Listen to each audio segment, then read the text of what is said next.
নমস্কার বন্ধুরা, মশলা রান্নাঘরে সকলকে স্বাগত জানাই। আজকের এই রেসিপিতে আছে পটেটো স্টিক। ছোটদের টিফিনের জন্য এবং বিকেলে স্ন্যাক্সের জন্য খুব সহজেই তাড়াতাড়ি তৈরি হয়ে যায় এই রেসিপিটি।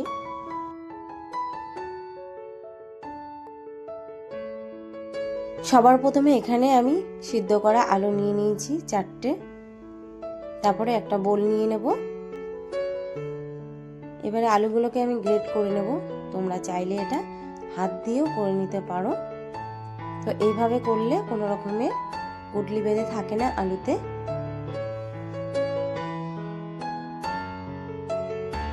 সবগুলো আলু আমি এইভাবে গ্রেট করে নেব।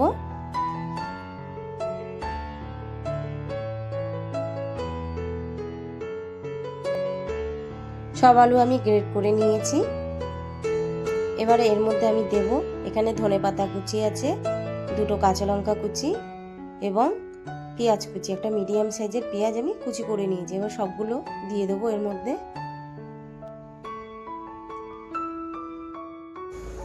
আর দিয়ে দেবো 1 চামচ নুন।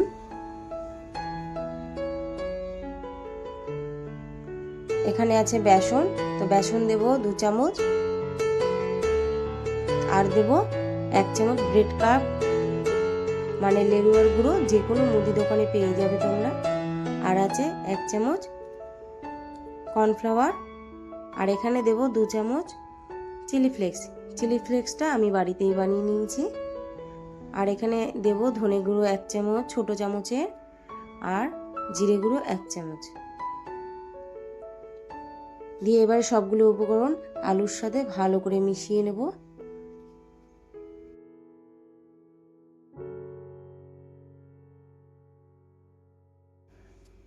মেশানো হয়ে গেলে এবারে আমি হাত দিয়ে মেখে নেব।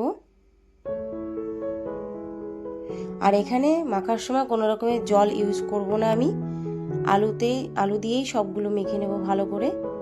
তো তোমরা দেখতে পাচ্ছ এই যে আমি কোনো রকমের জল ইউজ করিনি। আমার মাখা হয়ে গেছে। এবার একটা পলিথিন নিয়ে নেব।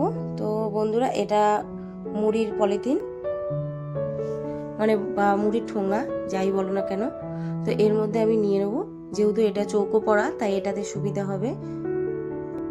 এটার মধ্যে নিয়ে ভালো করে একটুখানি ছড়িয়ে দেব। ছড়িয়ে দিয়ে এটা একটা শেপে আনবো, মানে চৌকো টাইপের। তো তোমরা দেখতেই পাচ্ছ এই যে আমি ভালো করে একটুখানি ছড়িয়ে দিয়ে চেপে চেপে দিচ্ছি যাতে এটা ভালোভাবে বসে। তো চারপাশ দিয়ে আমি সেট করে দিচ্ছি যাতে এটা কোনোভাবে ভেঙে না যায় কাটার সময়। তোমরা দেখতেই পাচ্ছ ঠিক এইভাবে। তোমরা চাইলে একটা চৌকো টিফিন বক্স বা কিছু একটার মধ্যে তোমরা এইভাবে করতে পারো। তো আমার হাতের কাছে এটা ছিল তাই আমি এটা দিয়েই করলাম। আর এটাকে এখন ফ্রিজে রেখে দেবো 10 থেকে 15 মিনিটের জন্য সেট হওয়ার জন্য। এখানে আমি একটা প্লেট নিয়ে নিয়েছি, তার মধ্যে নিয়ে নিচ্ছি 2 চামচ কর্নফ্লাওয়ার। কর্নফ্লাওয়ারটা একটু পাতলা করে একটা ব্যাটার বানিয়ে নেব।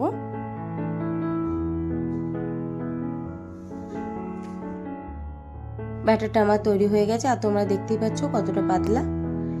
এদিকে ফ্রিজ থেকে বার করে নিয়েছি আমি আলুটা। এবারে পলিথিনটা ভালো করে কেটে নেব চারপাশ দিয়ে। মাত্র 15 মিনিটের জন্য আমি ডিপ ফ্রিজে রেখে দিয়েছিলাম এইভাবে পলিথিনে করে। তাতেই দেখো কত সুন্দর করে সেট হয়ে গেছে। এবার আমি এটা কেটে নেব লম্বাটে করে।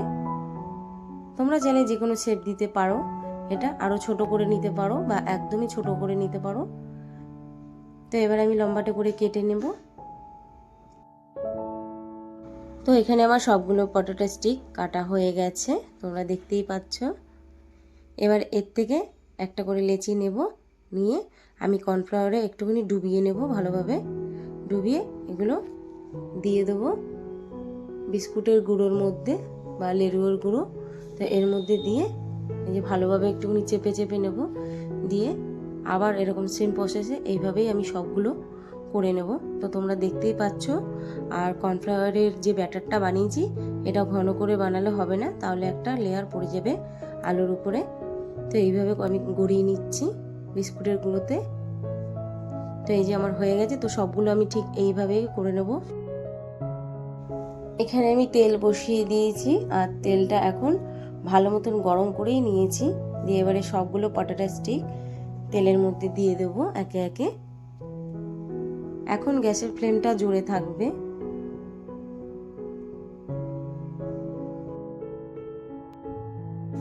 পটেটো স্টিকগুলো হালকা হয়ে এলে দিয়ে অন্য পিঠটা এইভাবে উল্টিয়ে দেব। আর এই সময়টা একটু আস্তে করেই করতে হবে, বেশি জোরে নাড়াচাড়া করলে পটেটো স্টিকগুলো ভেঙে যাওয়ার সম্ভাবনা থাকে। তো এই যে এখন গ্যাসের ফ্লেমটা জোরে আছে, দিয়ে আমি এই যে এইভাবে ভেজে নিয়েছি একটু লাল লাল করে, দারুণ একটা কালার এসছে। তো তোমরা দেখতেই পাচ্ছ। তো এখন আমি তুলে নেব। আর এই রেসিপিটা বানানো এতটাই সহজ যে কোনো রকমের খাটনি ছাড়াই তোমরা বানিয়ে নিতে পারবে বাড়িতে, একদম রেস্টুরেন্টের মতন টেস্ট।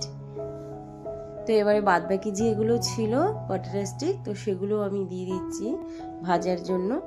আর তোমাদের যদি এই ভিডিওটা ভালো লেগে থাকে অবশ্যই কমেন্টের মাধ্যমে জানাবে।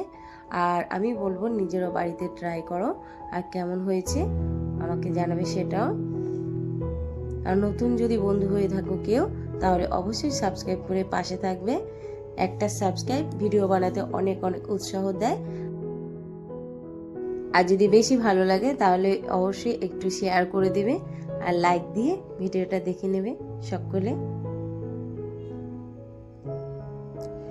তো এই তো আমার পটেটো স্টিক হয়ে গেছে। আর তোমরা দেখতেই পাচ্ছ কালারটা ঠিক কিরকম, আর এটা অনেকটা ক্রাঞ্চি হয়েছে, জাস্ট অসাধারণ। তোমরা একবার বানালে তবেই বুঝতে পারবে যে তুমি যাকে বানিয়ে খাওয়াবে সে খেলেও কোনোদিনও ভুলতে পারবে না যেটা কতটা টেস্টি হয়েছে শুধু আলু দিয়ে। আর তোমরা চাইলে এর মধ্যে অনেক ধরনের সবজিও দিতে পারো। শব্দ শুনে তোমরা বুঝতেই পারছো এটা কতটা ক্রাঞ্চি হয়েছে, আর এটা খেতেও অসাধারণ। আমি বলবো একবার হলো ট্রাই করবে।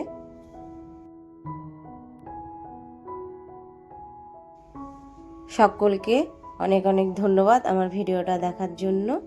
সকলে ভালো থাকবে, সুস্থ থাকবে। নতুন একটা ভিডিওর সাথে আবার দেখা হবে।